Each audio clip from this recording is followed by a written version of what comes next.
Happy New Year to all of you smooth criminals out there. This is Rob Farker here on his channel, Rob Commits Thrivery, the channel where I attempt to steal a life for myself and for those around me so joyous, so thrilling, so challenging, so playful, and so richly connected that it ought to seem illegal. I am here doing something a little bit different. It is New Year's Day as I record this, and I am actually recording this from Campbelltown. I've done a couple of prior videos, pardon me, I'm getting attacked by flies unfortunately, in the area, but this is the first time I've actually done one of these walking videos through town. I did do the one for the Lions Club from Forum Q a few months back, but yeah, beyond that, every other walking video has been pretty much done through the city. And I think it's kind of appropriate that I'm doing this one from here this time for reasons that I will get into. This might be a slightly longer one because it's the new year and a time for reflection. So yeah, as well as going over what wanton acts of thrivery I committed in December, I also want to talk a little bit about some mindset going into the coming year. So I've got everything written down on these wonderful big cards here in big thick marker pen so that I can read it okay without my glasses on. So anyway, let's talk a little bit about December 2025. What Thrivery did I get up to? Well, first off, I met a gentleman by the name of Max for a Men of Action Instagram photo shoot day. We went a few places. Most of the photos are actually up on my Instagram grid at the moment. And got some pretty good shots in, which the MoA guys helped me edit. Well, actually, in one case, my mentor Casey pretty much did a complete overhaul on one of the photos and made it look a lot better. But it was good to meet up with Max. I wound up through him going to a place I'd never been before, Jimmy's Rooftop Bar, which is the one where if you look at my Instagram profile, I am sitting poolside in the blue shirt and shorts and the boat shoes that I'm wearing at the moment.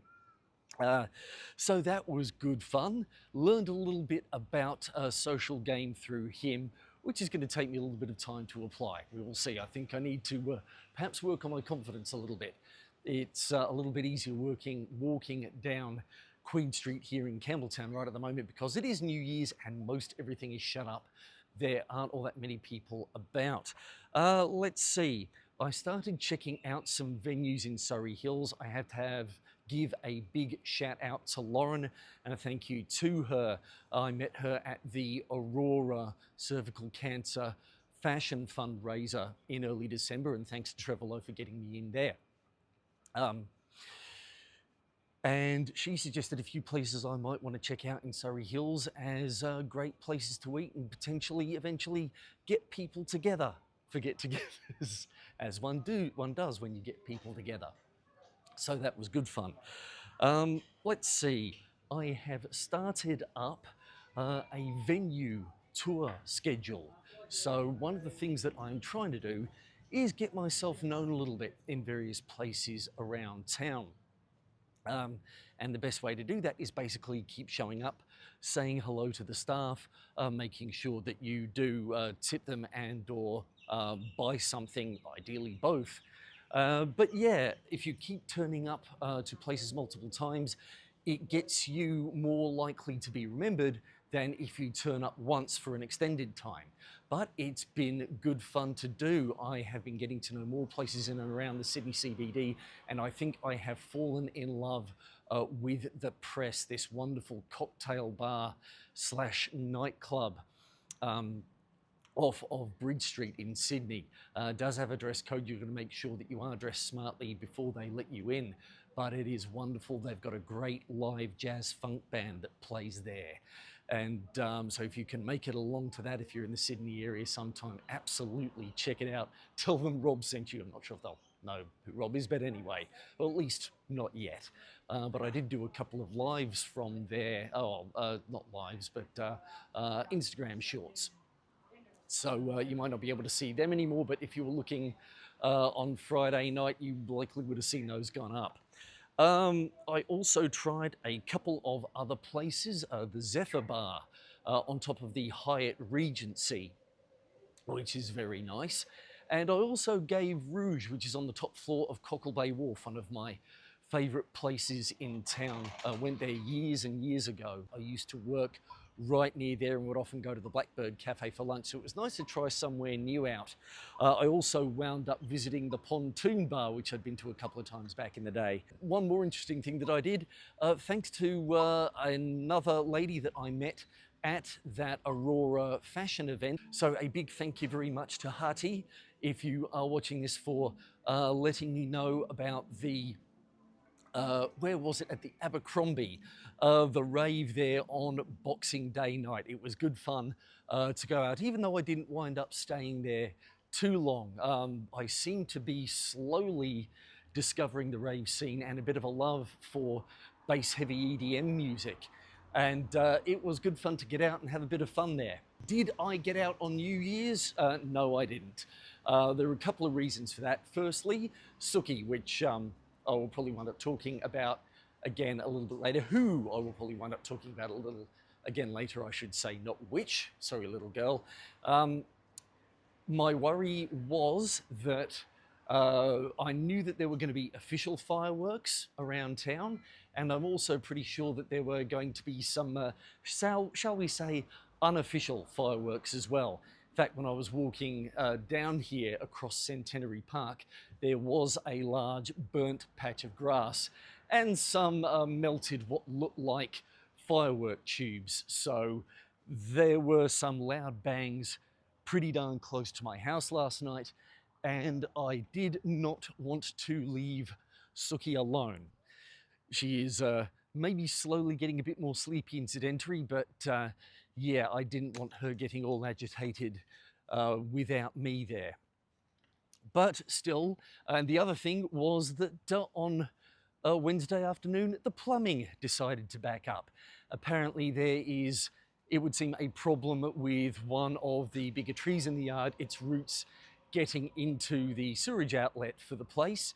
So yeah, the toilet was not emptying properly when flushed, and water was starting to come back up through the outlets in a couple of the sinks. Thankfully, a plumber managed to get out this morning and get it all fixed up. So that is a bit of a relief.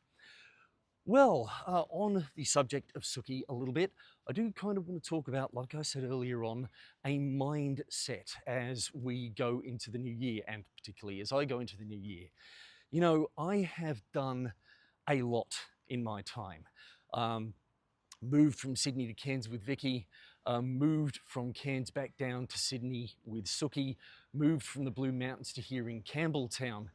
And yet, even though I'm in a good situation, it is very, very easy to look at things from a place of lack. And I've found myself entering that mindset a little bit with some of the stuff that I have been doing in the Men of Action group. And one of the main things that Men of Action attempts to teach people is how to network, and particularly how to network and build a social circle of high status individuals.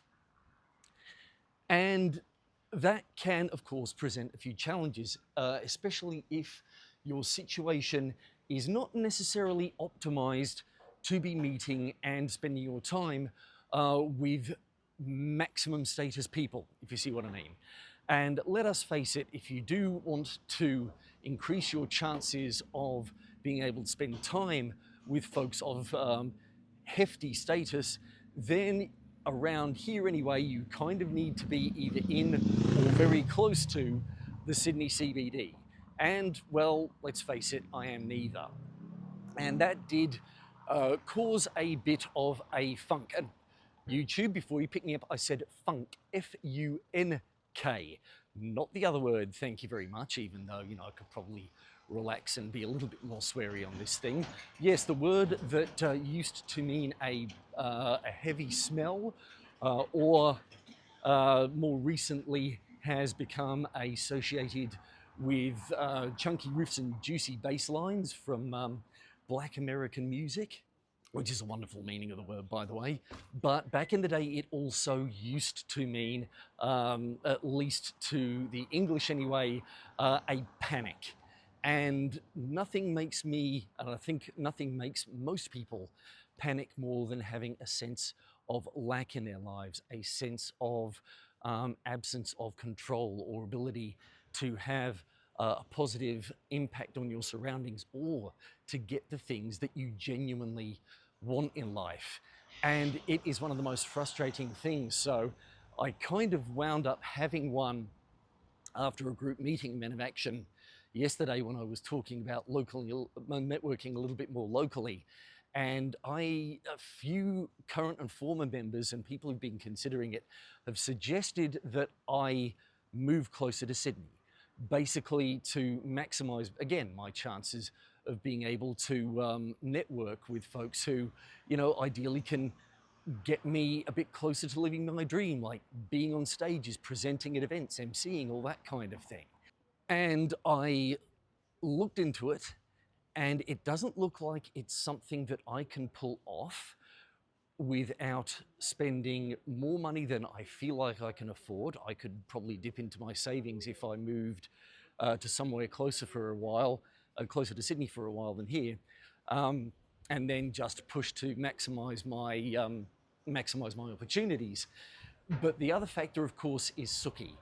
I did a look on a real estate website this morning, and I am very blessed to be where I am, in that it's got a yard that is big enough where I can put Sookie reasonably comfortably. Of course, as I think I might have mentioned before, it's nowhere near as big as the old yard I had back in Gordonvale, but given that that house, after I moved out, developed a significant roof leak, it was still a good thing that I got out of there when I did. And I also still reckon that there are a lot more opportunities here for me than there would have been up there.